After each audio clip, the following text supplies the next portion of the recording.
اعوذ باللہ من الشیطان الرجیم بسم اللہ الرحمن الرحیم۔ حضرت ابو طلحہ رضی اللہ عنہ کی نماز میں خیال کا آ جانے سے باغ کا واقف کرنا۔ یہ حضرت ابو طلحہ رضی اللہ عنہ کی ایک باغیچہ ہے، بہت عمدہ باغیچہ، اور ہمیشہ ان کو جب بھی وہ باغیچے میں جا کے بیٹھتے اور کہ پھل پھلالیوں کو دیکھ کر اللہ کے ذکر میں مشغول ہوتے تھے۔ دل ان باغیچے پر آ گیا، تو ایک مرتبہ وہ نماز پڑھ رہے تھے، تو نماز میں وہ باغیچے کا خیال آ گیا، تو باغیچے کو انہوں نے صدقہ کر دیا۔ دیکھو آگے حدیث آ رہے، حضرت ابو طلحہ رضی اللہ عنہ ایک مرتبہ اپنے باغ میں نماز پڑھ رہے تھے۔ ایک پرندہ اڑا اور چون کا باغ کا گنجان تھا، اس کو جلدی سے باہر جانے کا راستہ نہ ملا۔ یعنی ان کا ایک بڑا باغیچہ تھا جس میں وہ نماز پڑھ رہے تھے، تو ایک پرندہ آ گیا تو کوئی جھاڑ پر بیٹھ گیا۔ پھر اس کو باہر جانا بولا تو باغیچہ اتنا گہرا تھا، وہ باہر جانے کے لیے اس کو راستہ نہیں معلوم گیا، جلدی سے باہر جانے کا راستہ نہ ملا۔ کبھی اس طرف کبھی اس طرف اڑتا رہا، یعنی اس طریقے سے وہ پرندہ اس جھاڑ پر اس جھاڑ پر اس جھاڑ پر اس جھاڑ پر اڑتا رہا ہے، تو نماز پڑھتے ہوئے ان کا نگاہ اس پرندے کی آواز کی طرف گیا اور نکلنے کا راستہ ڈھونڈتا رہا۔ ان کو نگاہ اس پر پڑی، جب یہ نماز پڑھ رہے تھے تو ان کا نگاہ اس پرندے پر پڑی، جو اس کو راستہ نہ ملنے کی وجہ سے وہ ادھر کو ادھر پیڑوں پر پنکھ مار رہا تھا، اس پر پڑی، اور اس منظر کی وجہ سے ادھر خیال لگ گیا۔ تو اس منظرہ دیکھتے ہوئے ان کا خیال نظر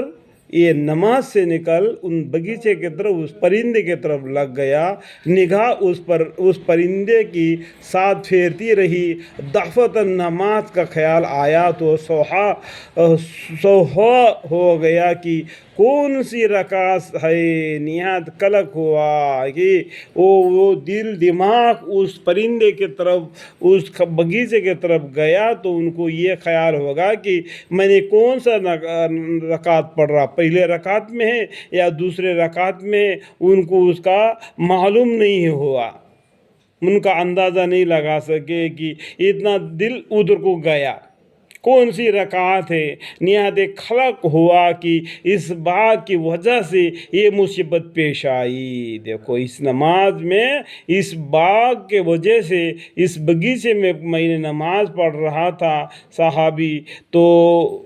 پرندے کی وجہ سے یہ مصیبت آپ پڑی کہ نماز میں بھول ہوئی، فوراً جلدی سے نماز